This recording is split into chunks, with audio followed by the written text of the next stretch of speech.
closest is Brian lives on an airplane that's been hijacked. If things don't go well, it's not looking good. I just want you to know I absolutely love you. I want you to do good. So happy this time. Same to my parents and everybody. And I just totally love you, and I'll see you later, Jessica. Hi, babe. Hope I call you. And you hold out this hope, especially for someone like Brian, who, this is a silly way to put it, but he was a warrior, and you just didn't believe that something like this could take him away. So you hold out this hope until it's validated somehow. And all I needed was that message. And I think he very selflessly left it. I don't think he left it until he knew that he wasn't coming home. When I got it, it was just so Brian, and it was his final request of me, and his final way to let me know that he was going to be okay, and that he believed that he'd see me again, and that's all I needed to know. And it was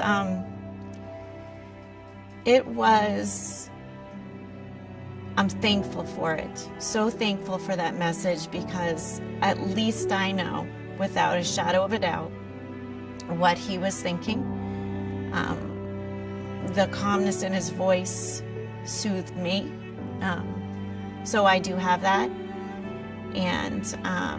And because it's on a message, I'm able to share it with anybody that wants to hear it. And it's very powerful. He made very powerful statements with that message. Inside job. The people at the World Trade Center and the Pentagon were murdered by forces within our own government. Now science takes on the conspiracy theories. The reality is, this far out, no one has been able to provide a single piece of evidence that those buildings were explosively demolished. And the reason is, they weren't. Nobody will ever look at 9/11 the same way again. 10:06 a.m. United Airlines 93 is shot down. We demand the story. It completes something in us. And conspiracy theories are fairy story realities. They are a narrative that improves upon reality itself.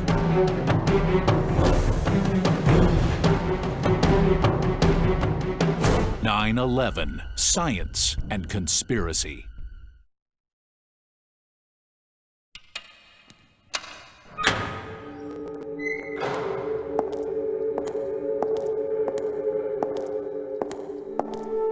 In a hangar in New York City, pieces of a tragedy lie in storage.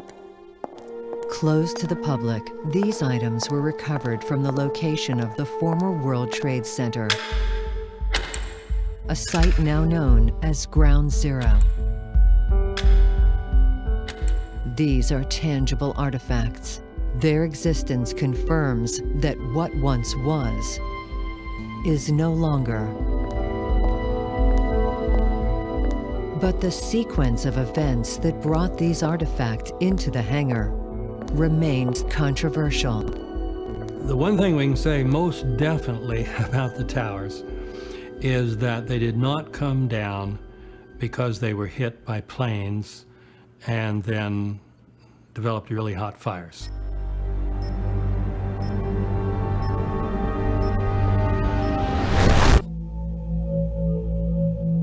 2,000 miles from Ground Zero, the ghosts of 9/11 haunt another location.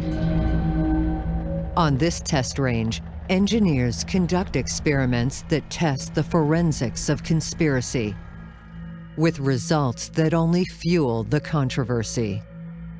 So I think you have to keep reminding the listener that you're not necessarily telling the truth, you're telling what the official story is. Well, it goes without saying, doesn't it, that any of us who argue against conspiracy theories are part of the conspiracy. Truthers argue that no member of the conspiracy would dare talk. The whole idea that somebody who participated in an operation like this would willingly go on the news and I took part of it is ludicrous. You should not be here. No, you've got it all wrong. We're honoring the fallen heroes from 9/11. Since its release in 2005, millions of Americans have viewed copies of Loose Change, a documentary that challenges the official narrative of 9/11. Was September 11th a surprise attack on America by 19 Islamic terrorists? Or something else entirely? There are a lot of crazy people out there, and there are a lot of crazy people in this movement. There's people that believe planes never hit the World Trade Center. There's people that think that no Jews showed up on 9/11. There's people that think all these outlandish things. So yes, it would be very easy to simply roll over and accept the official story and say, 19 Arabs hated us, the bad man put the plane in the building, end of story. But I mean, there's just so much more. The Truthers are a group of people who believe that the attacks on 9/11 were, if not committed by a group of conspirators in the United States, there was at least a group within the White House and the Bush administration who allowed the attacks to happen intentionally. They believe it's either one of two things. Either it's what they call lie-hap, which is let it happen on purpose, or my-hop, which is made it happen on purpose. Why are these claims being made? Is there any evidence that supports them? And why do so many people believe them? The official story is so insanely implausible. None of us professionals have ever seen a high-rise building collapse. Once you look at these facts and see how insane they are, they're moronic, actually. But none of them have collapsed completely, as we saw on 9/11. All I know is the American public does not know the truth about 9/11, and that is the truth about 9/11. To understand the context of conspiracy, we need to look back into recent American history. On December 7th, 1941, the United States was attacked here at Pearl Harbor in Hawaii. On November 22nd, 1963, President John Kennedy was shot here in Dallas, Texas.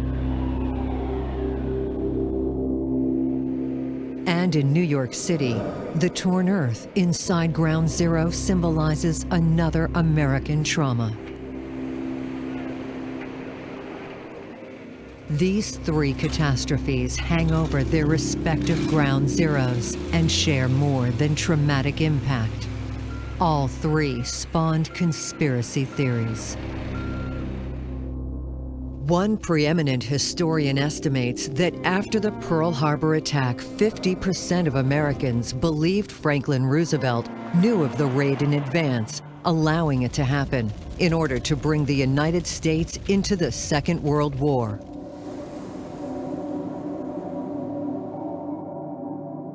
A 2003 Gallup poll showed that 75% of Americans believe that Lee Harvey Oswald did not act alone on November 22, 1963. And in a news poll conducted in 2006, more than 33% of Americans believed the government either carried out the 9/11 attacks or made no effort to stop them. I believe that 9/11 is the culmination of a number of opportunities for a number of very powerful people.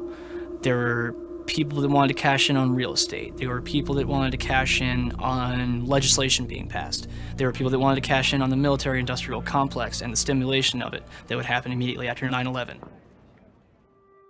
Conspiracy sells because it gives everybody out there a chance to understand what's behind it, what's going on. Not just the facts that the TVs and newspapers are feeding us, but this big cabal behind it's controlling the scenes, controlling what's actually going on. It's a lot more fun.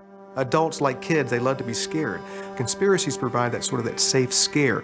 Aha, I'm actually smarter than the government. I know they're lying to me. I've got it all figured out because it really is a conspiracy, trust me. Now, many of the steps that we recommend will help prevent such a disaster from ever happening again. The government timeline of events has been consistent.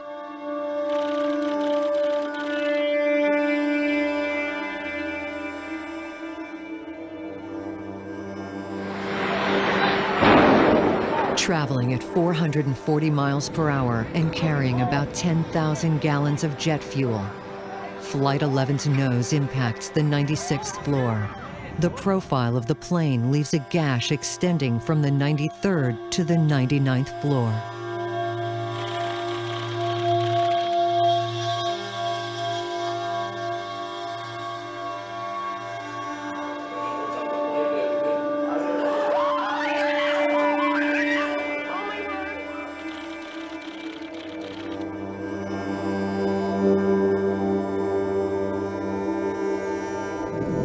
The Pentagon attack kills all 64 people on the plane and 125 people in the building.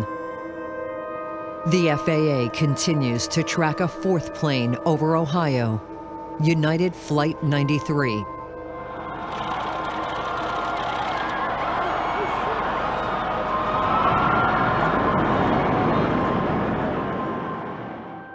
Five minutes later, at 10:03 a.m., Flight 93 crashes into a field in Shanksville, Pennsylvania.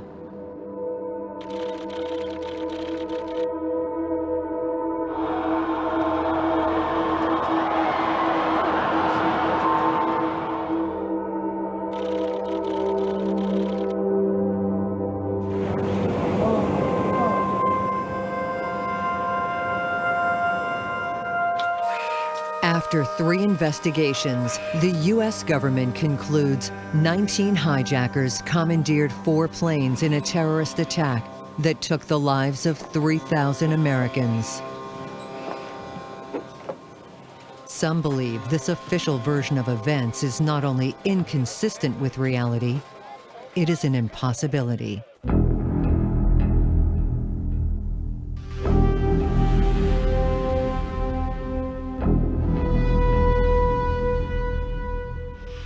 But we can conduct 4 experiments that can forensically simulate the 9/11 attacks.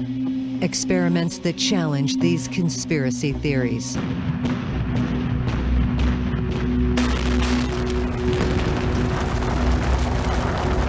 The reality is, this far out, no one has been able to provide a single piece of evidence that those buildings were explosively demolished. And the reason is they weren't.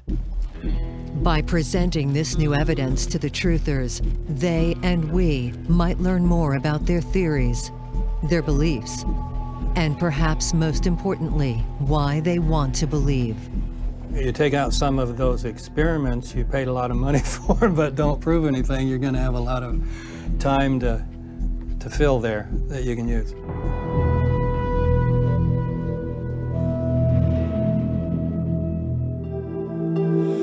Many conspiracy theories exist covering every aspect of 9/11. Many ask questions that seem to have no answer. Many point out apparent discrepancies in the official story. Some are based on erroneous data. Others on data that cannot be explained. Of these many theories, 4 persist.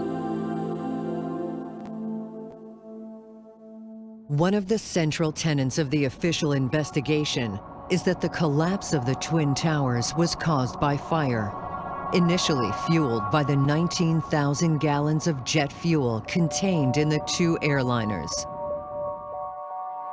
The fires burned inside the Twin Towers and softened key columns, causing structural failure that led to the building's collapse. Truthers dispute this official explanation of how it happened. There was a lot of jet fuel, and it caused a big fire. Those fires went out very rapidly. They found no evidence that any of the steel columns had even gotten up to the temperature where they would begin to lose strength. While the jet fuel may have burned out quickly, video evidence suggests the building fires it generated burned until the towers collapsed. If the government was 100% forthcoming and wanted to squelch any doubt as to what happened, why have they controlled the evidence so strongly? Some truthers claim that official explanations serve unknown, ulterior motives. Who was ultimately responsible for a lot of the things that we still don't have answers for? Answers to the questions that have been ignored, obfuscated, blacked out with magic marker. There is physical evidence remaining of the interior of the Twin Towers. Sequestered in a remote corner of JFK Airport is Hangar 17. Home to this remaining 1% of the World Trade Center steel. After their collapse, the debris was removed from Ground Zero. Much of it was sold for scrap metal or disposed of in dump sites. But some key artifacts were culled and stored for future display. These artifacts suggest the immensity of the collapse. It's very difficult to knock down something that's this massive. There's 1 million tons here that had to start accelerating and moving towards the ground. And what happened in this case is you had a whole floor where the fires were. That was 1 acre, and that steel was being softened by the heat of the fire. And as those beams bent and buckled in the heat, the whole floor started to collapse. And it may have collapsed just a little bit on one side and a little bit on the other. It may have taken a couple of seconds. But once it got some of its momentum, you had another 15 or 20 floors above it. Well, 15 or 20 floors is several 100,000 tons. Now you have a pile driver just pushing all the other floors down. Purdue University worked with the American Society of Civil Engineers to create a science-based simulation to show the impact from the inside out. Purdue decided to model the first impact to show how the American Airlines 767 penetrated the North Tower. They began by modeling the World Trade Center complex, 7 buildings on a 16-acre plaza in Lower Manhattan. This would be a living model of the North Tower from the inside out. Purdue used original construction blueprints, photographs, and construction data to create a wire-frame World Trade Center structure. Every column, girder, and beam had to be in the correct place. They also created a scaled 767 jetliner, an aircraft with a weight of 141 tons, including 10,000 gallons of fuel. To model what this fuel load would do upon collision, Purdue launched fluid-filled aluminum cans to simulate an airplane wing impacting a steel column. A thermal camera captured the impact and fluid behavior. This raw data was also added into the sequence. Thousands of man-hours and 21 days of computer rendering were needed to show a total of 1 second of actual time. It took 2 years to complete the project. This is the final Purdue science-based simulation.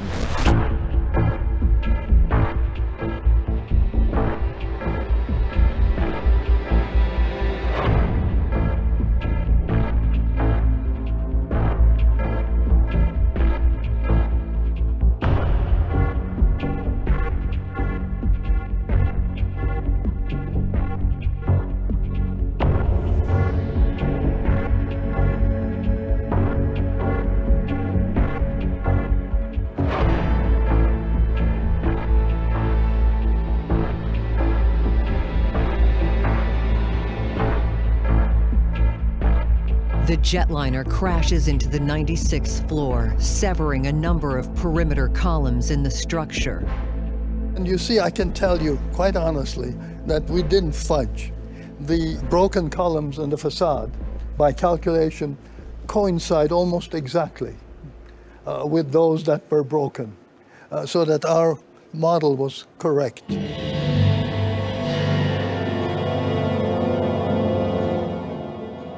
The simulation shows the impact from many different angles. Entry.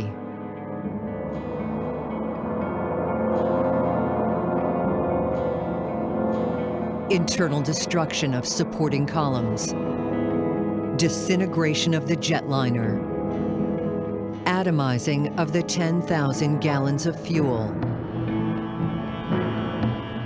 confirm the fires that attacked the steel network that supported the building. You see, we're going to have a source of heat here that covers almost the entire core. And that starts heating the columns, which are unprotected. There is now no insulation on them. And it starts heating the beams.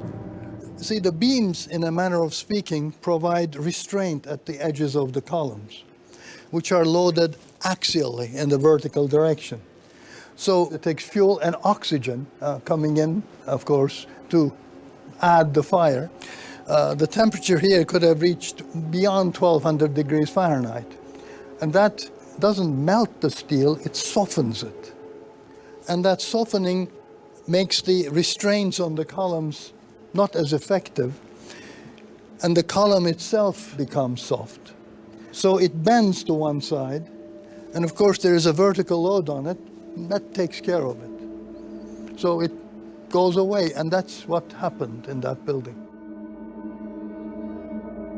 Purdue's findings confirm the report by the National Institute of Standards and Technology that widespread fires initiated by the jet fuel weakened the steel columns and brought down the towers.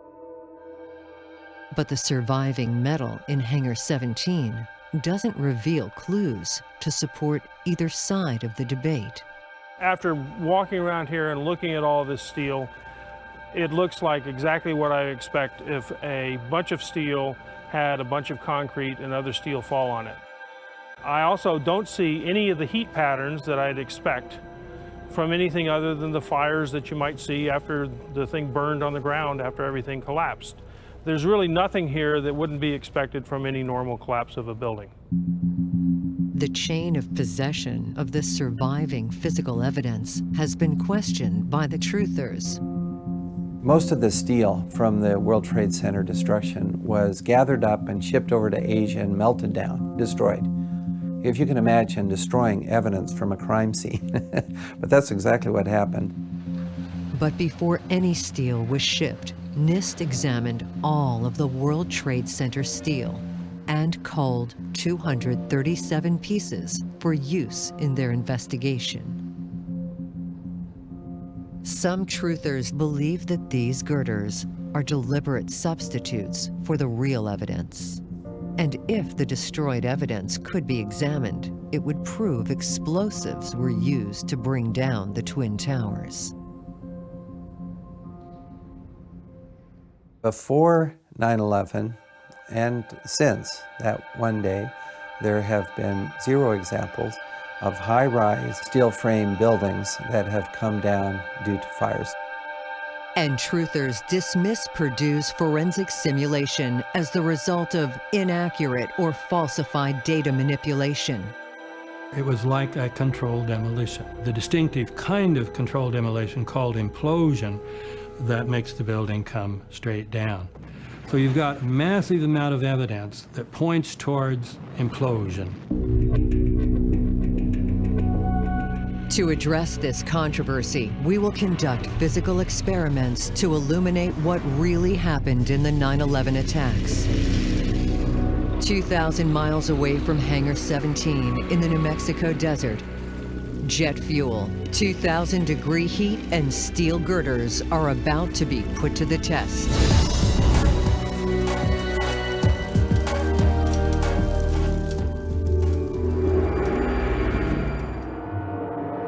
The major destructive events of 9/11 did not occur as the world watched. Those events took place deep within the World Trade Center as the structures collapsed from the inside out. What happened to the World Trade Center was you had thousands of gallons of fuel all over the floor. The entire floor was burning all at once. And that meant that the steel everywhere was being weakened. Whereas in a normal fire, you only weaken one little area at a time. Despite official explanations, truthers Gage and Griffin still believe this fire alone could not have brought the buildings down.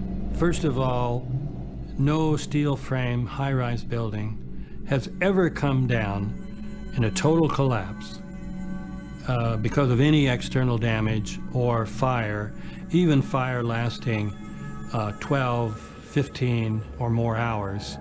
Jet fuel is basically kerosene, which is a hydrocarbon. It doesn't burn any hotter than desks or chairs in the building. So it's not some massive fuel that can melt steel. With engineering expertise and a remote desert location, we can test what burning jet fuel can do to steel. Emertech, the Energetic Materials Research and Testing Center, designs explosions to meet the criteria of this test. At Emertech, we do tests and research in all kinds of energetic materials. So anything's explosive, pyrotechnic. If you light it off and it gives lots of heat and lots of noise, then we pretty much test it out here.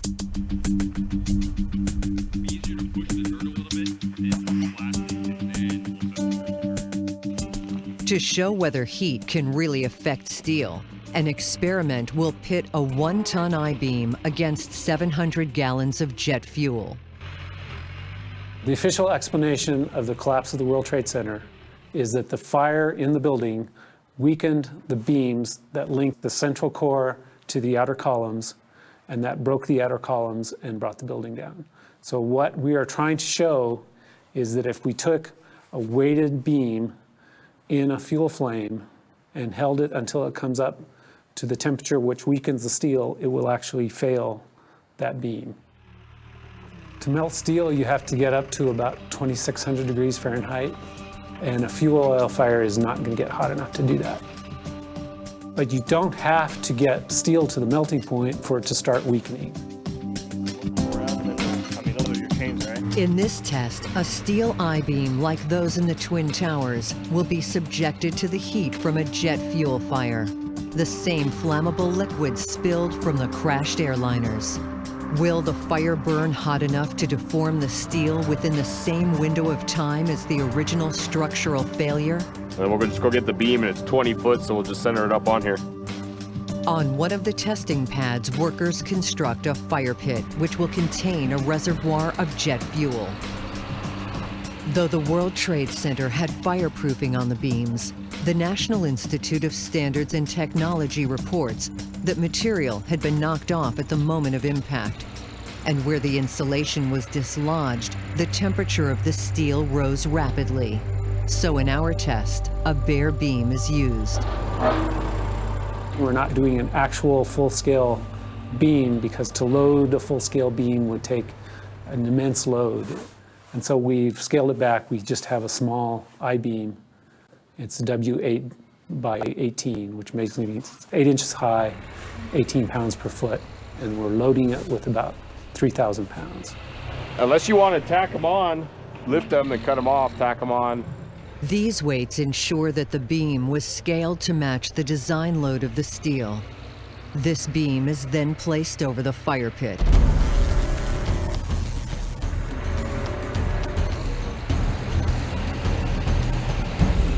The 700 gallons of jet fuel is now pumped into the pit.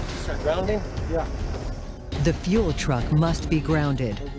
Any stray spark could ignite the jet fuel. Ball valve open and then just control it with that one. The temperature of the fire is a critical factor. Therefore, a thermocoupler is set in place to monitor temperature. Basically, this is a liquid fuel. It's got to vaporize before it can burn. So we just got to get warm enough to start vaporizing and burn it. An electric match detonates the fuel 500 yards away from any personnel. And we put it in an empty box as a flotation device, so it'll float on the fuel for a little while.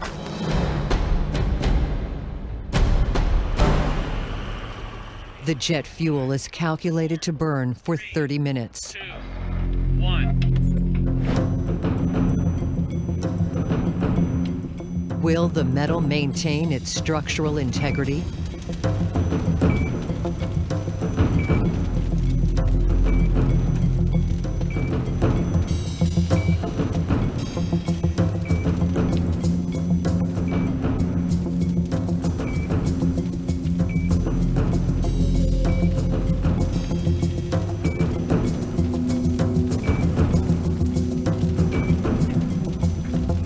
Within 2 minutes, the thermocoupler temperature peaked just above 2,000 degrees Fahrenheit.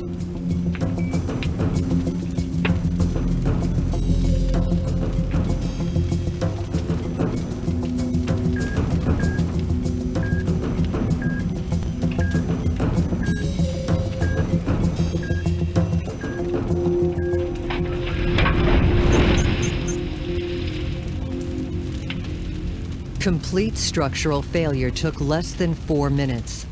The steel twisted in the heat and the weights fell off. Obviously, in this environment where you're getting 18 to 2,000 degrees, the steel is not going to withstand its strength for more than about 5 minutes. This experiment concludes that exposed steel heated by jet fuel will commence to lose its strength far below its 2,600 degree Fahrenheit melting point. Within minutes, an unstable structure is created. In the World Trade Center, this heat would have been more than sufficient to soften the steel. And this combined heat and the weight of the structure would have caused deformation across entire floors. Of course, the World Trade Center managed to stand for more than 5 minutes after the impact. So they weren't seeing quite these kinds of temperatures. But still, this is showing that if you heat up steel, it is going to lose strength and it will fail.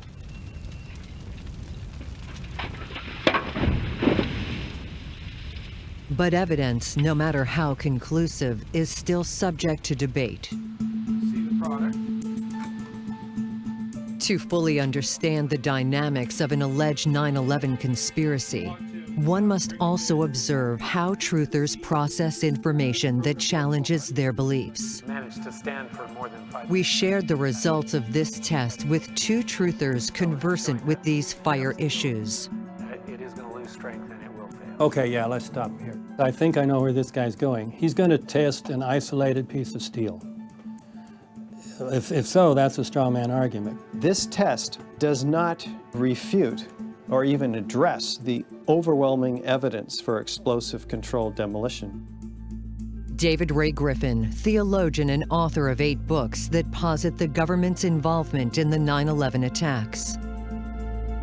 And Richard Gage, a practicing architect for 20 years, has designed numerous fireproofed steel-framed buildings. Gage believes the entire experiment is irrelevant, and it ignores his own conclusion that the collapse was due to controlled demolition. This is the reason I say that it's irrelevant, because they have experiments like this that show that steel weakens in fires. It's easier and more profound for me to say it's irrelevant. You can turn the steel into a noodle. We still have the evidence for explosive controlled demolition, which they do not refute. David Griffin also believes the experiment is irrelevant, but for different reasons. This shows that under ideal artificial conditions, you can get jet fuel to burn at 2,000 degrees. So to have something analogous to this little experiment with this little tiny piece of uninterconnected steel, you're going to have a very long fire lasting 18 to 2,000 degrees to get anything like that. So I would say this experiment shows absolutely nothing of relevance to the issue. After the experiment, both sides still maintain their own conclusions.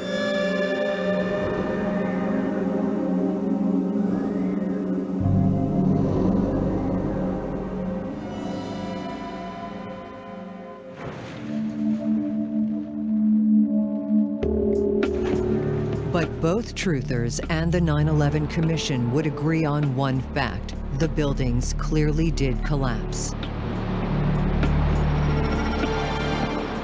They disagree on the cause.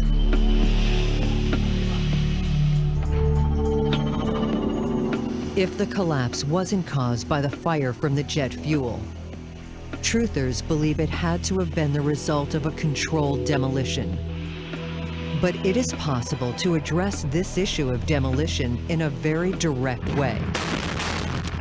By demolishing a building and forensically examining the result. The collapse of the World Trade Center was so sudden it sparked allegations of controlled demolition. And that makes it a central tenet of many conspiracy theories.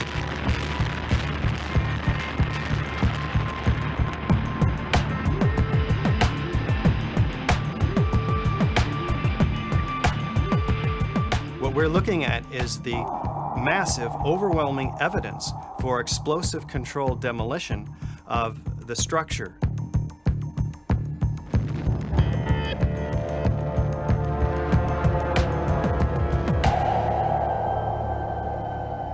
NIST concludes that they found no evidence suggesting that the World Trade Center towers were brought down by controlled demolition.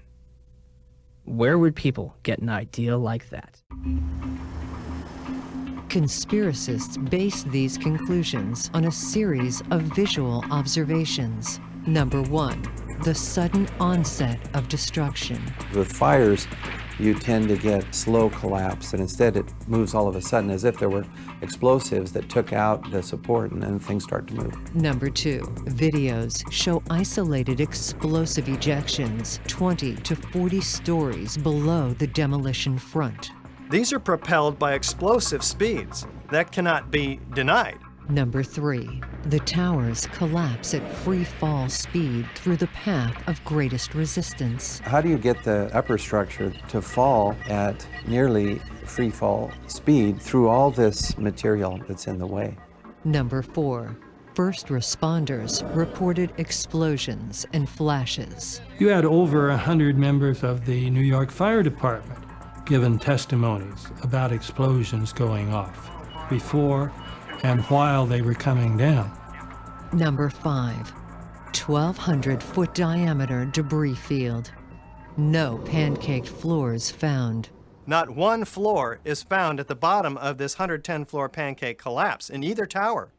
And so the only way to explain it is that there's some other energy source in the building doing all of this work. And all of the evidence, most of which we have not seen in the official reports at all, suggests and supports the theory of explosive controlled demolition.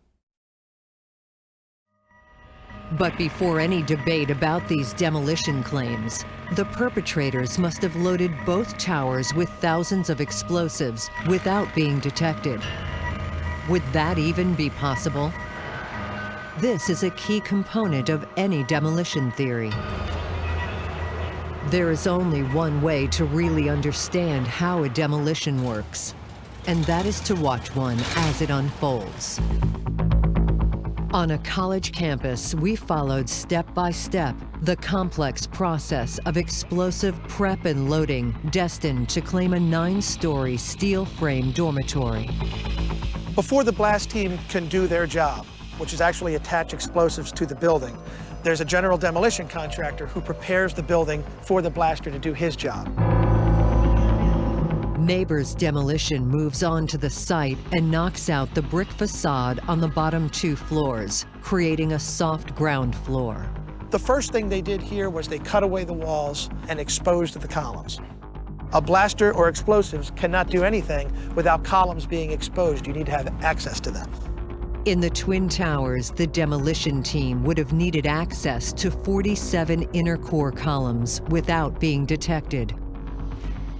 Truthers believe that access existed. Actually, they had all the access that they needed. All they had to do was get into the elevator shaft, and they would have access to the core columns and beams throughout the building. They might need a cover story, such as an elevator modernization, which it turns out was going on prior to 9/11. The tower elevators were renovated in 2000. Even with this theoretical access, how could this large demolition team have worked in secret? The time it takes to plant these charges varies from structure to structure. There'll be a lot of prep work for the World Trade Center. You see what it takes for a little 8-story building. We've been in here for the last couple of weeks. I mean, the columns on the World Trade Center is 10 times bigger than what we're cutting out here. It is such a disruptive process. You're tearing down walls. You're exposing beams, and then you're preparing those beams. You can't just do that in a day. You can't do that overnight. You can't do that with a stealth team of ninjas. You can't do it. wouldn't need a whole lot more than 3 weeks. It'd probably take us 3 months, 4 months, 6 months, maybe even do something like that. You'd have to have at least 100 guys or so or more to get in there and get something like that ready. The truthers feel they don't need to provide an answer for how the explosives were planted. This is a very different kind of operation. A real investigation would provide some of these answers if we had subpoena power, which the 9/11 Commission did not have. With the building ready, the demolition team prepares the various explosives on site. To cut steel beams, demolition teams use a shape charge. This actually is a piece of copper that is part of a shape charge weapon. And what happens is you put a little explosive in each one of these little pockets and you set off the charge, and this whole rim implodes and you get a stream of liquid copper, and this jet of copper will cut through steel. No matter what the exact shape of the charge, they all will react the same, cutting steel when detonated.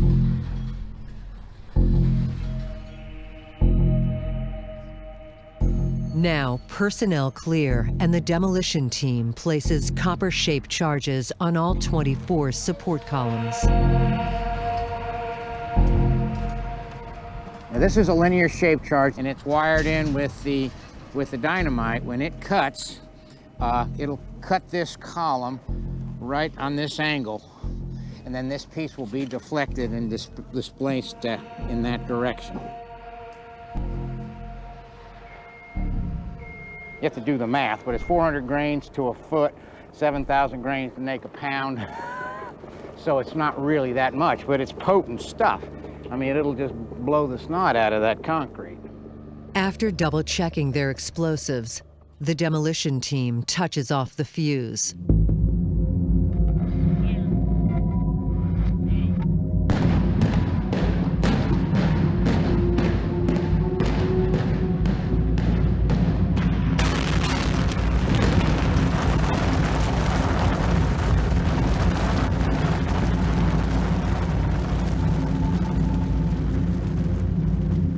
Buried in this pile of debris should be hard evidence pointing to implosion.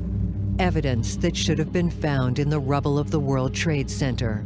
The search begins. Here's a piece right here, that blew away. Here's a whole rat's nest that's still tied into the building. You can't remove all of this stuff. Richard Gage disagrees with Blanchard's conclusion. It's a different kind of detonation. They would not leave detonator cords and devices as they do in traditional, more economical detonations. This is a very different kind of operation. There's a lot of circumstantial claims, a lot of innuendo, a lot of whack-a-mole, which you explain one thing away and they mention something else, and it never ends. But the reality is, this far out, no one has been able to provide a single piece of evidence that those buildings were explosively demolished. The truthers believe there may be an ulterior reason for the demolition experts' skepticism. The firms that do controlled demolition of high-rises work for the most wealthy people in our federal government. They cannot possibly support the controlled demolition theory and maintain their clientele. Projecting the manpower and time needed to place explosives in the 110-story towers exposes a major defect in the controlled demolition theory. The elevator upgrade referred to by truthers might have provided access to the core columns, but a large demolition team would still have needed to work in secret to break through the gypsum board walls and to cut through each column with an acetylene torch. The lack of any demolition evidence in the debris pile at Ground Zero also undermines this theory. But truthers believe the evidence, or lack of evidence, from our experiment points to the real source of the demolition. Brent Blanchard also talks about that there's no detonator cord down in the debris piles. Well, we're talking about a very high-tech nanothermite, and its detonation mechanism is not even known by Brent Blanchard, much less us. The technology that was used to bring down the World Trade Center high-rises was very sophisticated. high-tech nanothermite is beyond the technology used by those performing classic controlled demolitions in that industry. They don't know about it. They told us they don't know much about it. Again, our tests don't change the conclusions made by either side.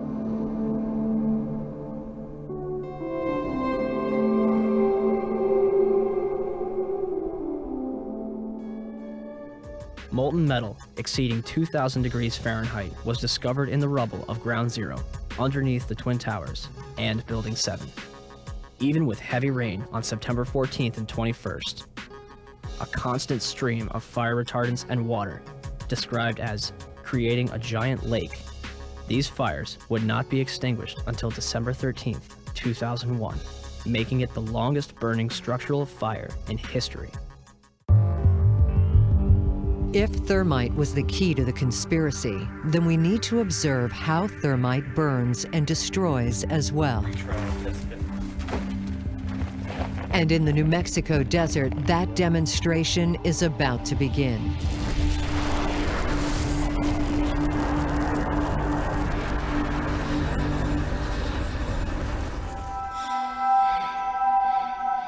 There are many questions surrounding 9/11 that have provoked conspiracy theories. The sudden collapse of the Twin Towers has perhaps been the most controversial. Although a search of the remaining beams and columns from the Twin Towers have found no evidence of an explosive reaction, some truthers are adamant that the towers were brought down by a controlled demolition, and these explosions were observed by eyewitnesses. One eyewitness was standing among a crowd of people on Church Street, 2.5 blocks from the South Tower, when he saw a number of brief light sources being emitted from inside the building between floors 10 and 15. He saw about 6 of these flashes, accompanied by a crackling sound before the tower collapsed.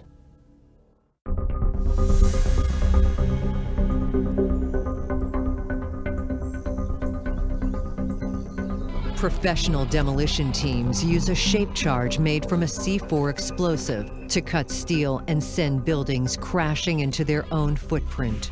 So this is a commercial product, so basically you just apply it. Wherever you put it at, it's going to start firing. It's going to fire molten metal directly into the column and go right through it like it wasn't there. An explosion sends a stream of molten copper cutting through the steel.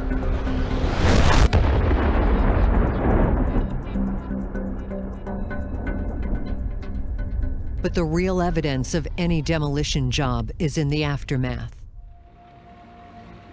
Conspiracists claim thermite explains not only the unusual dust composition, but also why molten metal was found in the debris at the World Trade Center. Underneath the rubble, you have firemen reporting a lava-like material.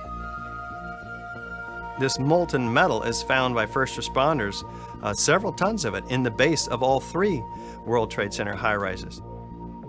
Molten steel in the rubble.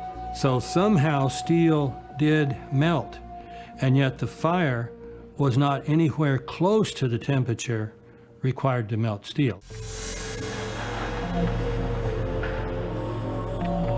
Columns in the World Trade Center debris did not have the distinctive cut of a shape charge with its permanent copper residue. I don't see any pictures where I see columns that have been cut like this. I see columns that are broken, I see columns that are cut with a torch. I don't see anything like this in any of the pictures I've seen. Charred detonators and other telltale signs were also absent in the World Trade Center cleanup. But truthers believe dust residue New Yorkers sampled from across Lower Manhattan after the attacks point to the real instigator of the collapse. What I found last year was in the dust these chips that were red on one side and gray on the other side. And I had access to scanning electron microscope, and sure enough, there was in the red side iron and oxygen, implying an iron oxide, and aluminum, the ingredients for thermite. Then we look in the literature and compare, and sure enough, the fellows at Livermore National Lab, I'm not saying they're implicated here by any means, but they describe a material that has all these elements. It's a very high-tech form of thermite called super thermite. Thermite may not be a household term, but every year countless American children play with it in its common form, the sparkler. A compound of aluminum and iron oxide. Once ignited, it burns at 4,500 degrees Fahrenheit, hot enough to melt steel. Although truthers blame thermite for these sparks flowing from the South Tower, Thomas Eager says there are other, more logical explanations. It's possible that you could get a shower of sparks from a thermite reaction because molten aluminum reacting with something is essentially a thermite reaction. But you can't tell whether that aluminum came from a melting of the airplanes in the fire or a controlled demolition. Was thermite the main cause of the building collapse? Once again, there is a way to find out. Emertech calculated a controlled experiment to see if thermite was a viable option in the collapse of the towers. Today, we're going to be going through a column that's only 8 inches by 6 inches by about ½ inch thick. So compared to the World Trade Center columns, it's really puny, and we're still using over 100 pounds of thermite to try to burn through it. To get thermite to burn into metal, you have to hold it in place and let the heat transfer into the metal. So to put it on column, you have to build something that will hold this basically molten metal against the column long enough for it to do some good. The demolition team designs a 4-sided flange and welds it onto the column. Since thermite is not explosive, it must be held in tight contact with the column until it heats up enough to melt the steel. Clay is added to the flange and the welds to protect them from the heat and focus the melting action on the column. You want to talk to him when we get back? The thermite is not going to explode. It's not going to cause a boom. What you're going to see is basically a fire. It's going to be a much slower process. The team scaled their experiment to see if the steel column, somewhat smaller than those in the World Trade Center, could be sheared with 175 pounds of commercial-grade thermite. If thermite melts through this steel column, the theory of a thermite-controlled demolition may have some validity. While the truthers insist that more explosive super thermite could have been used in the tower demolitions, testing conventional thermite can illuminate this physical process and answer a simple question. Can thermite of any type burn through steel beams?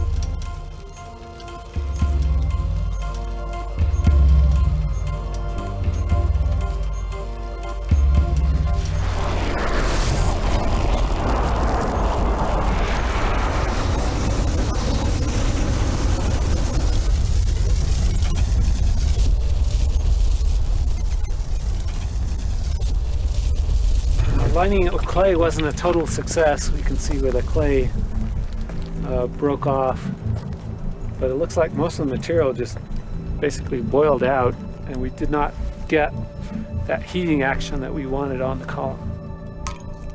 Despite 175 pounds of thermite packed around the steel column, it remained undamaged. Our results seem clear. If thermite can't melt this small column, it wouldn't have had a chance to melt through the much larger columns in the Twin Towers. Not surprisingly, the truthers questioned these results. And we did not get that heating action that we wanted on the column. This guy is going back and forth between super thermite and thermite. He's talking just ordinary macro thermite. I mean, he pointed out he couldn't get the other stuff. Stephen can't get it either. So all you can do is read the literature. The military has all of this. They don't share it. Super thermite in the sol gel form can be painted on. It's not until it dries and hardens that it becomes explosive. While Stephen Jones envisions an easy thermite application, Emertech asserts that even if this military substance could be found, it still would not have been practical to use. If you take just a thin layer of thermite, it'd be tough to light to begin with, but even if you did, it's just going to flash, and there's hardly any energy there. So is the argument then, oh, well, even though you find super thermite-looking residue, it doesn't make sense, so we just won't do an investigation. We'll just kind of ignore the residues that you found that blow up today because we can't figure out how they could do it, and therefore we don't have to look. Once again, physical evidence that seems conclusive to one side is rejected by the other.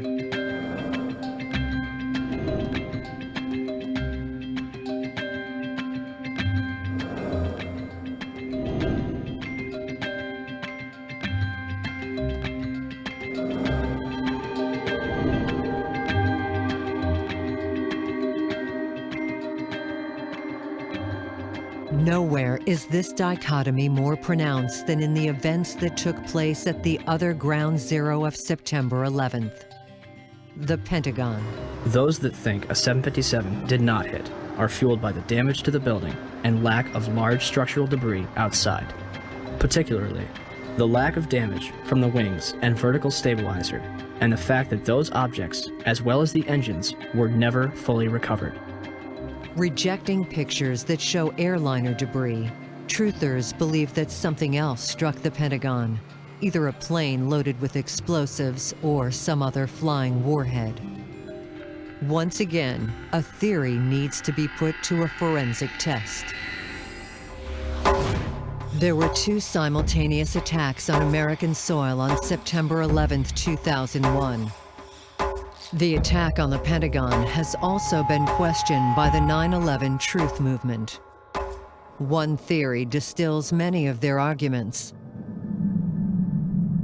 This is the official story.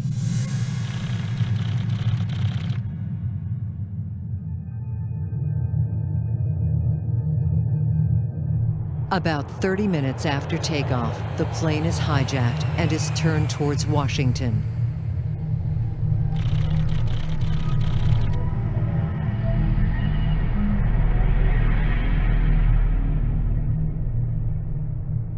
Flying just over the highway, the jetliner heads for the Pentagon's western facade.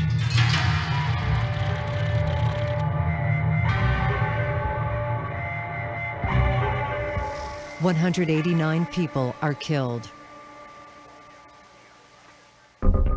Purdue University analyzed this sequence of events and created a visual simulation of the attack. We had the plans for the Pentagon, all the details, right down to the last reinforcing bar.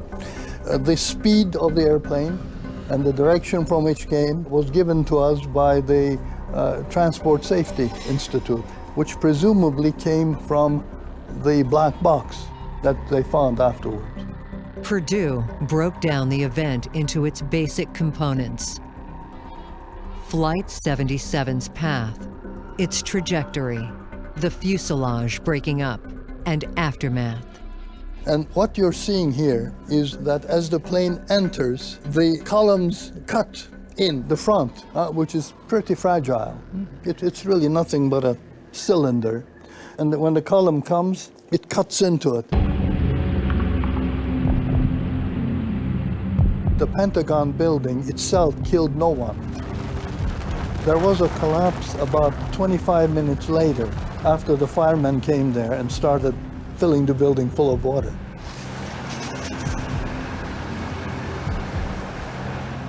An FBI diagram shows where the bodies of the airplane's 64 victims were found. And that too shows the progress of the airplane into the building. The pilots, their corpses are in front, and the people who were sitting in the back of the airplane, you find their bodies further in, so that the debris was floating in, sort of like really a lava flow through the building, depositing itself as it went along. I have no doubts about the fact that the structure was hit by an airplane. If the nose caused this hole, where's the rest of the debris from the plane? So what could blow a 16-foot hole in the outer ring of the Pentagon, smash through 9 feet of steel-reinforced concrete, and leave another 16-foot hole? A cruise missile.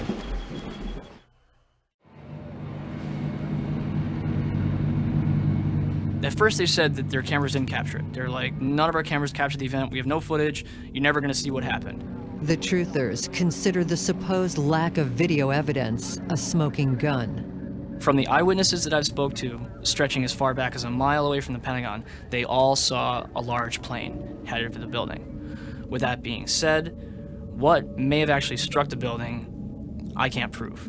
David Ray Griffin denies that there was any trace of any airplane at the Pentagon site. What we are confident of is what didn't happen. The damage to the Pentagon was not caused by Flight 77 crashing into it. First of all, there was no physical evidence at the scene of any kind of airliner.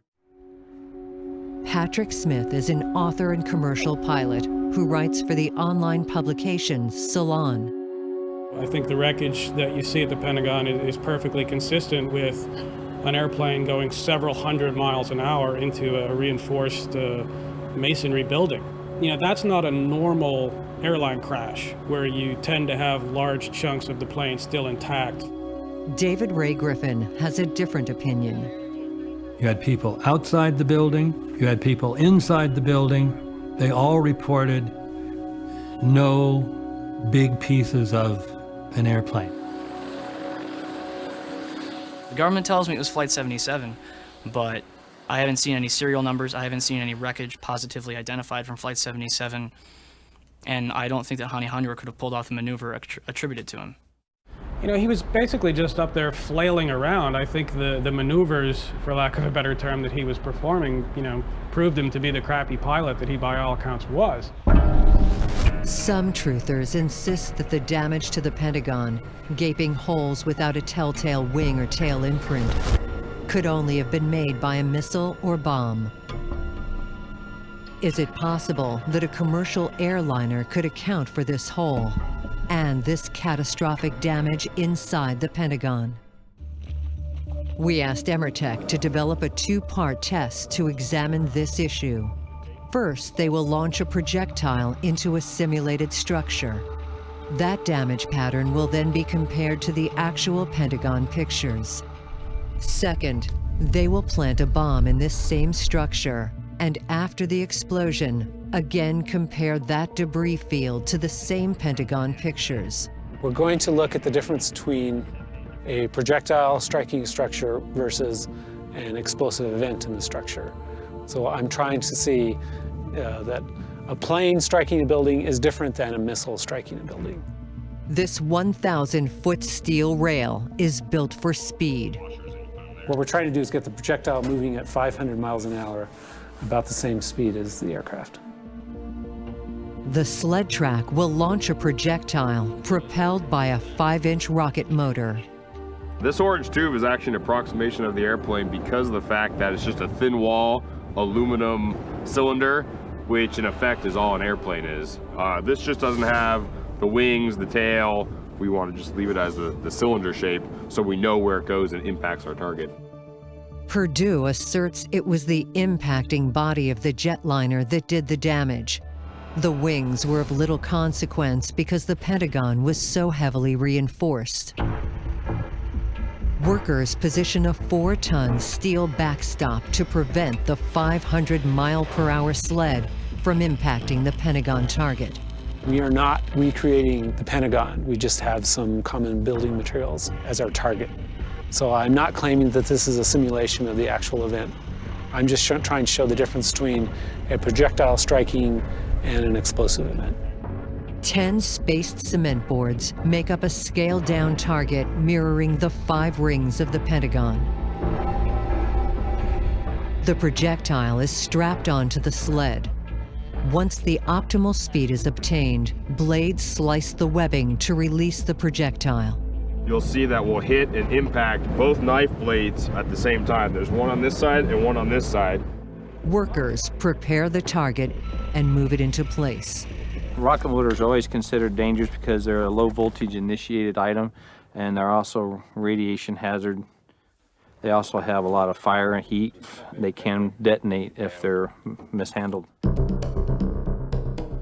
The demolition team is secured inside a blast-free zone, and the countdown begins.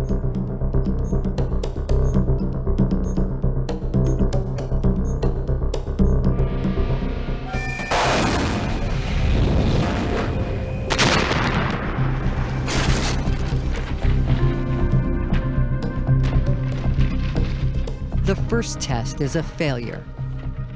A miscalculation in weight sends the projectile at an oblique angle, punching through the target at roof level. Whatever hit the Pentagon hit directly, so this off-center angle invalidates any comparison. Emertech must now rebuild from scratch and prepare another test. But even if this second test is successful, truthers may not be convinced. Richard Gage finds the Pentagon aftermath pictures too confusing to use in any evaluation. So whether an explosion made that hole or some flying device made that hole, I don't think you can make a relevant conclusion based on looking at the hole. Are you tightening it? Yeah, I'm just going to make sure that these are actually completely tight. Now, our second sled is ready to fire.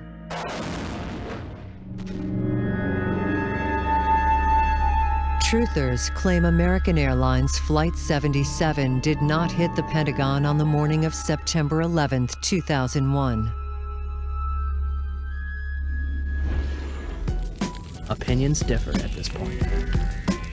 People that believe a 757 hit the Pentagon, and people that don't.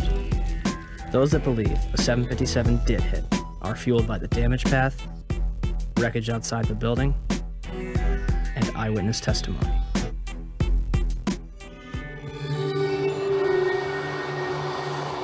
Truthers believe that an explosion or missile caused the damage at the Pentagon.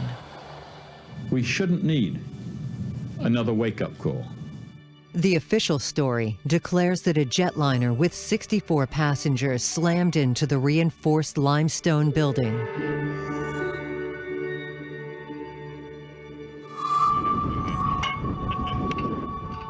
To shed light on this discrepancy, Emertech designed a rocket sled experiment to test the difference between a projectile impact and an explosive event. But due to a miscalculation in their projectile scaling, the impact on the structure was inconclusive. No comparison could be made to the Pentagon aftermath. Even though it wasn't flying perfect, it still made a penetration of 3 walls. If it didn't pitch in your eye, you would see it. Actually, it would have had a nice impact.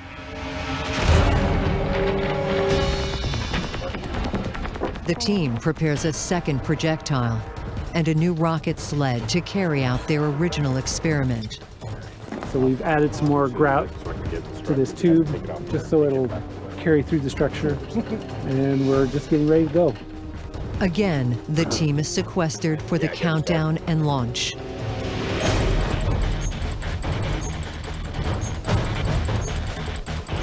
The motor ignites. The projectile travels 1,000 feet in 5 seconds. At 970 feet, sharpened steel cuts the restraints. The projectile launches into free flight. It makes a direct hit into the target.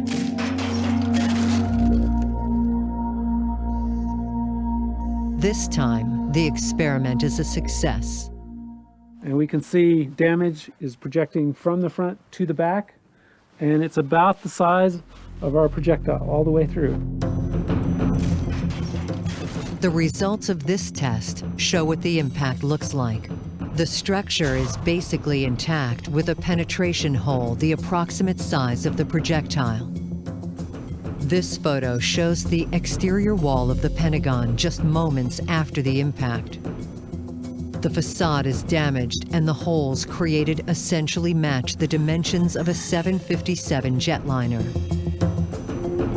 David Ray Griffin sees this evidence differently.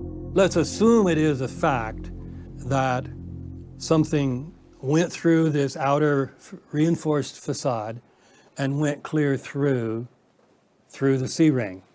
Well, that was so ridiculous because the nose of a 757 is so fragile. It wouldn't have made it through the outer facade. You know, I mean, it's just ridiculous. To test the official explanation and address the truthers' beliefs that this damage pattern was caused by an explosive device, Emertech conducted a second experiment to demonstrate the very apparent differences between impact and explosive detonation. And now we're going to put a small explosive charge and see how the damage is different. To simulate a warhead going off, we're going to put a EBW detonator into a 1 pound pentalite booster charge, and we're going to position it in an attitude in there to simulate a warhead on the nose of the missile, like the rocket that we just sent through here. We'll have to tape it on there though. Here. All right, at this point we're ready to clear the range and prime in and shoot it.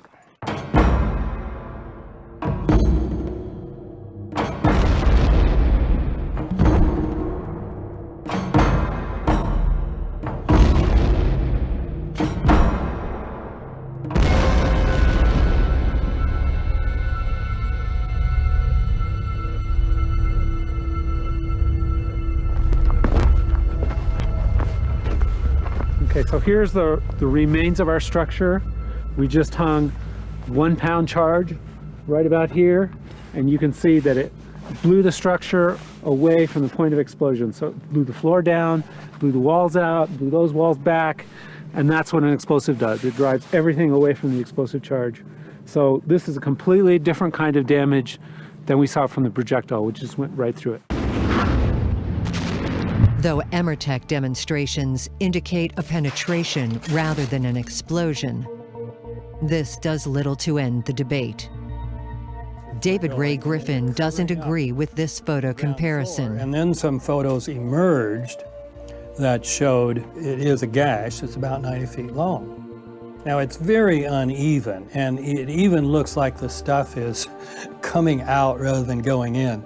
So some people argue this shows there were explosions pushing the metal outward. So it's no clear proof for anything one way or the other.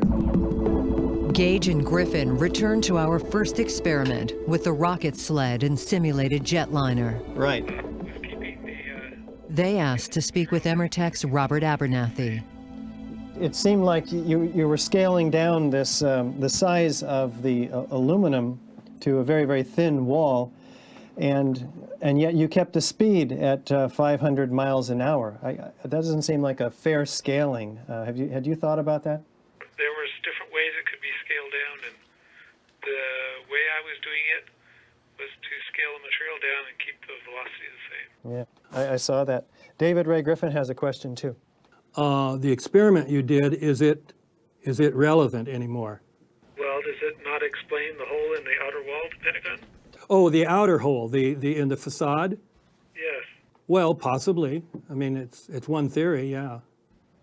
What's the other theory? Well, you know, there have been lots of theories, and I don't think we probably need to go into that now. Maybe not. Yeah. I mean, I realize this is awkward. You spent a lot of money on that, and we're telling you this is worthless. Clearly, the truthers are reluctant to accept the results of our Pentagon tests or any of the official explanations.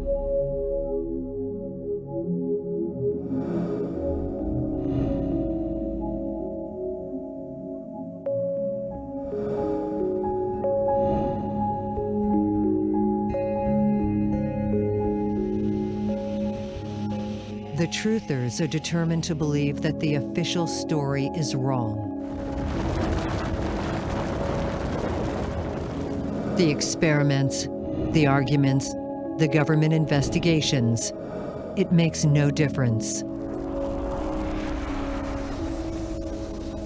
But if the official story is wrong, what story is right? Who was behind this catastrophe? How is this complicated attack pulled off? While our truthers find fault with the official account, they are reluctant to provide their own operational theory. We're not conspiracy theorists. We're looking at the science-based, rational facts found at the crime scene and otherwise available to us. We make recommendations for a new investigation. It's up to the American people to demand a real investigation with subpoena power that may reveal who may have done it, how they did it, what are all the surrounding circumstances. We don't speculate about those matters. It's beyond our purview. All these questions, why did they do this? Why did they do that? Those could be answered easily enough. You put people under oath, you threaten them with prison, you offer the underlings amnesty if they tell the truth, immunity. How do you find out who did it and how in detail they planted these charges? Well, that requires a formal criminal investigation. We need the other side. We need the subpoena power of a committee to ask people. But if the official story is wrong, something else must have happened on September 11th, 2001. Though many truthers shy away from positing their own theories, one very elaborate explanation for the events of 9/11 has been proposed. And by dissecting this theory, we can illuminate insights into both the conspiracy and the truthers who believe it.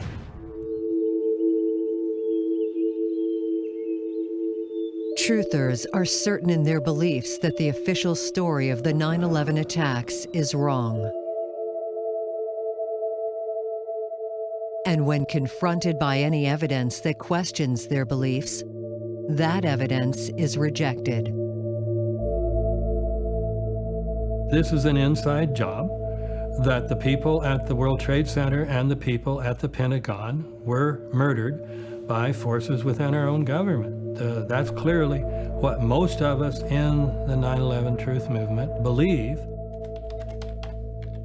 David Aronovich has recently written a book that examines the world of conspiracy theories and truthers. He is skeptical of both.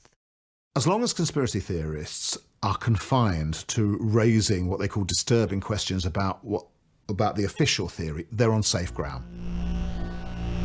But as soon as they get into the business of saying what their theories are, clearly what we think happened, then they have to begin to meet some evidential tests too. And it's at this point that conspiracy theories inevitably falter. But there are parallel theories about the events of 9/11. One theory that gained traction on the internet suggests that the real planes were diverted and remotely piloted rogue planes loaded with high explosives took their place. Our experiments have shown both the difficulty of placing charges in the World Trade Center and that a cruise missile hitting the Pentagon is an unlikely scenario. However, there is another theory that proposes a different plan of attack that can account for both the precision and destructive impacts measured in our 4 tests. In this scenario, 4 commercial passenger jets take off as scheduled. Here is a timeline of this theory.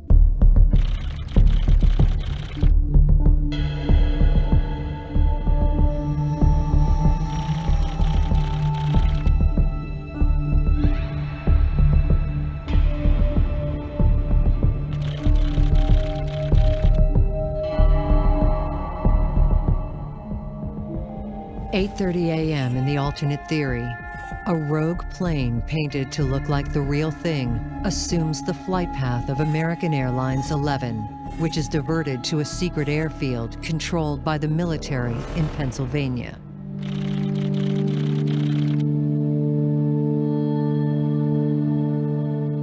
"8:46 a.m. Another rogue plane swaps with the real American Airlines 77. At this same time, rogue American Airlines 11 hits the North Tower of the World Trade Center. 8:53 a.m., rogue United 175 takes on the flight path of United Airlines 175. Meanwhile, American Airlines 11 lands at the secret airfield. 9:02 a.m., rogue United Airlines 175 strikes the South Tower of the World Trade Center. As the real United Airlines 175 lands.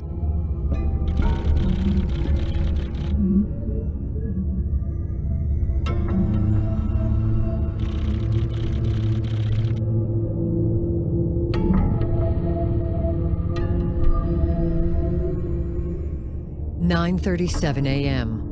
Rogue American Airlines 77 passes over the Pentagon, and a fighter jet or cruise missile under remote control crashes into the west side.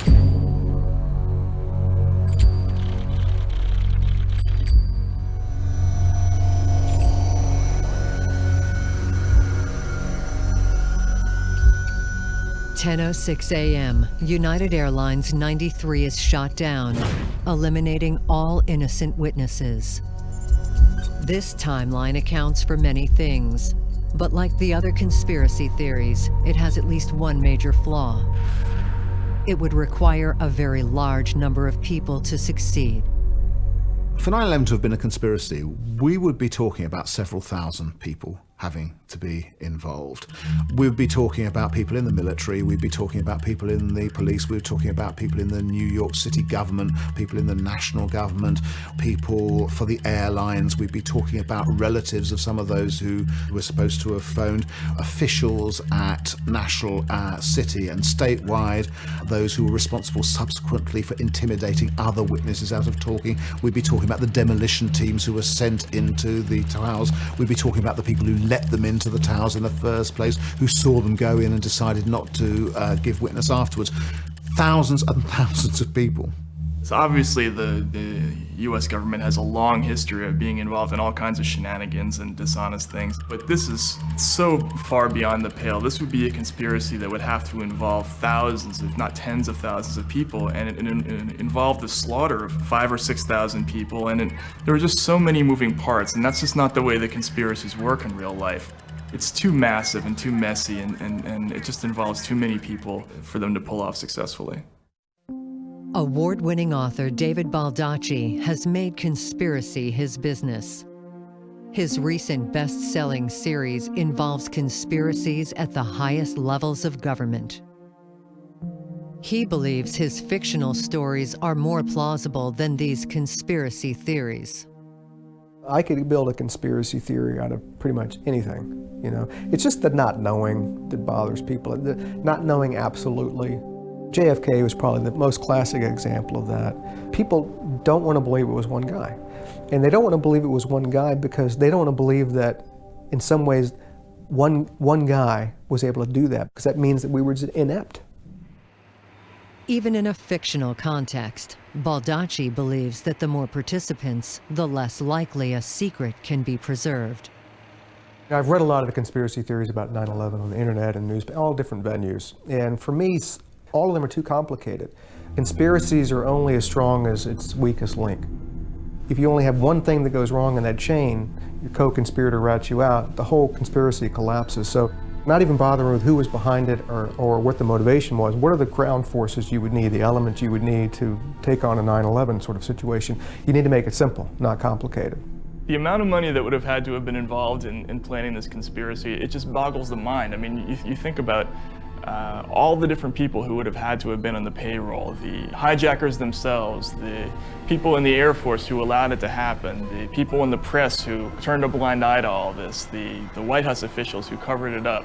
the FBI people who conducted the phony investigation, the 9/11 Commission report people who conducted their phony investigation, all the members of Congress, people like me at Rolling Stone magazine who refused to investigate in order to further their careers or whatever it was.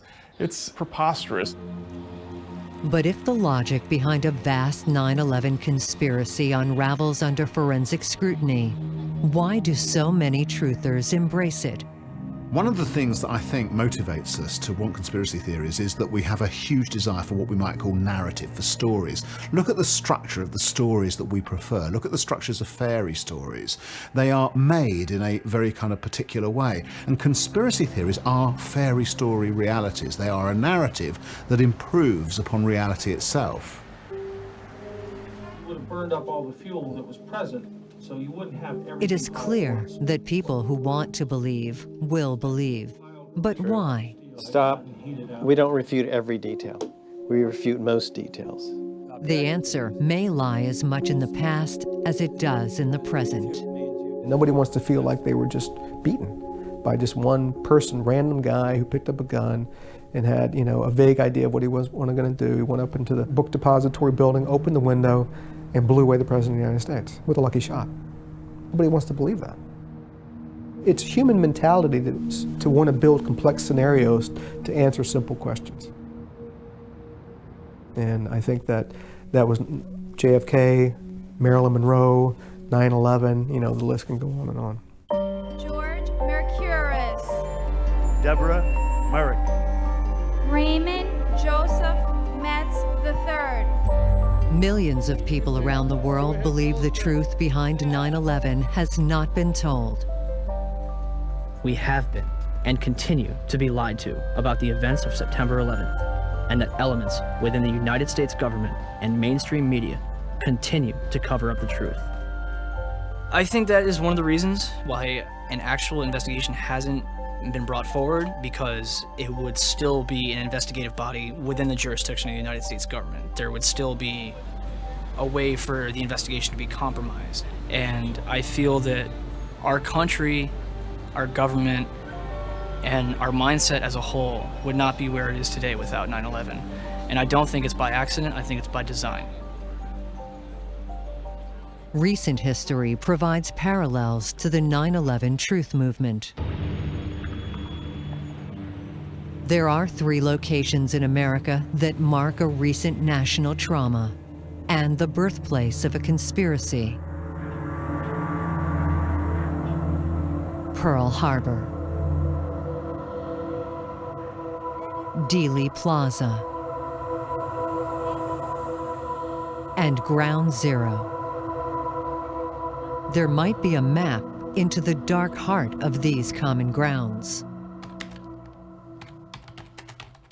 Author David Aronovich has examined from an historical perspective the rise and the rare fall of conspiracy theories. There's a really interesting comparison to be made between the 9/11 conspiracy theory and that which was widely believed by the American right about Pearl Harbor. They believed, because they were defeated in their desire for America not to go to war by the very fact of Pearl Harbor, and they rationalized it by saying that Roosevelt had brought about Pearl Harbor on purpose. And there's something very common to that with the theory about 9/11, which is that in order to get his war in the Middle East, which for some reason he'd wanted, Bush had effectively done the same thing. He had brought about, or actually made happen, the attack on the Twin Towers. And there's almost, if you like, a kind of perfect symmetry between the defeated anti-war people of 1940 and the defeated anti-war people of 2001. In the case of JFK, there was the suggestion that America was the kind of society that spawned people who would cut off very promising national leaders in their prime. You know, the Lee Harvey Oswalds. One of the things that we've got to remember about both the murder of JFK and 9/11 was the enormous trauma that they caused. I mean, real psychological damage. And in the case of 9/11, that America was so hated abroad that people would want to do this to it. In a way, a kind of less traumatic explanation, in a funny sort of sense, was that there were shadowy forces at work in the government that actually were responsible for both. That explanation was slightly more tolerable than the real explanations were, that the world was an incredibly difficult place, or that there were people in American society who were deeply troubled and who had been and always were likely to cause mayhem if given the chance. What we do is we ask questions of people who really know the answers, and we come to our own conclusions by surveying all the answers to all the questions that we asked. And I've asked dozens of structural engineers and scientists about what happened on 9/11, and the answer I uniformly get from credible sources is, overall, the story tends to be supported by the evidence. They did it in order to get their wars, their oil, and in order to impose tyranny on the American people. Some experts believe there is a strong psychological component to these belief systems.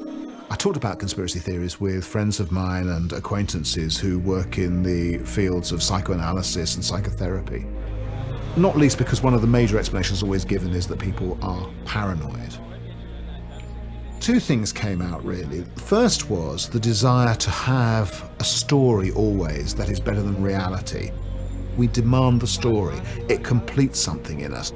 Conspiracy theory is an improvement upon reality. Somebody has designed the whole thing to happen exactly like that. There are no accidents, there are no contingencies. And as one friend of mine put it, the thing about paranoia is that there is something worse than paranoia, is what he calls the catastrophe of indifference.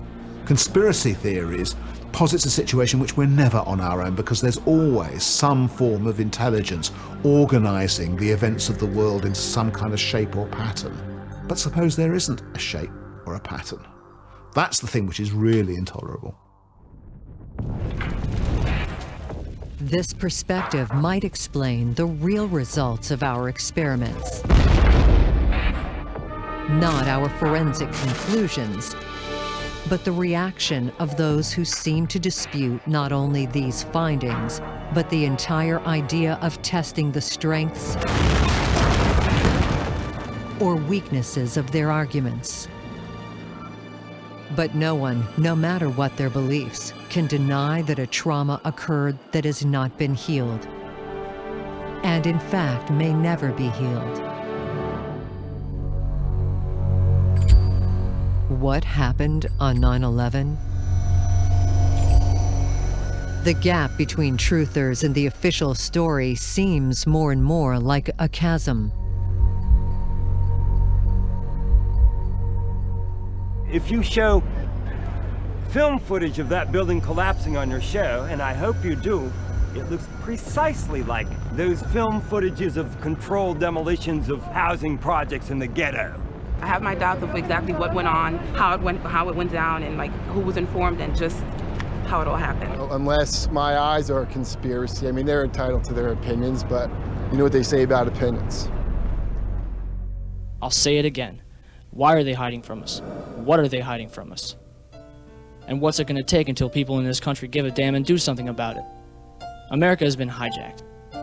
Not by al-Qaeda, not by Usama bin Laden, but by a group of tyrants ready and willing to do whatever it takes to keep their stranglehold on this country.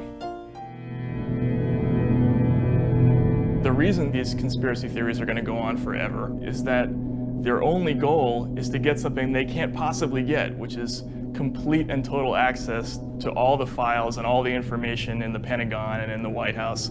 They want a full and absolute investigation of every agency of the government, and they're never going to get that, and they know that. But it goes without saying, doesn't it, that any of us who argue against conspiracy theories are part of the conspiracy.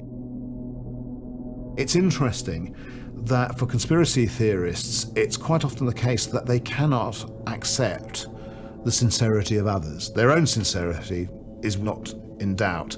The sincerity of others is a huge problem. Why the secrecy?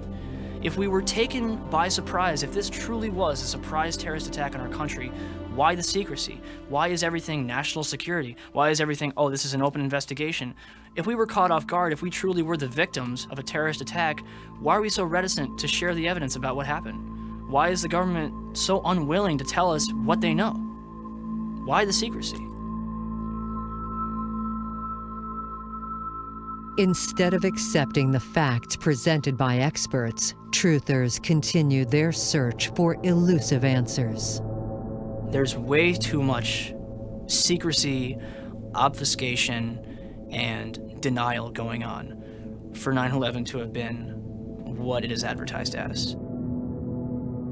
So all these questions that people throw at us, all we have shown is overwhelmingly redundant evidence that the official story is false. In one sense, 9/11 is just one more false flag operation in a long series of these. But in another sense, it is qualitatively different.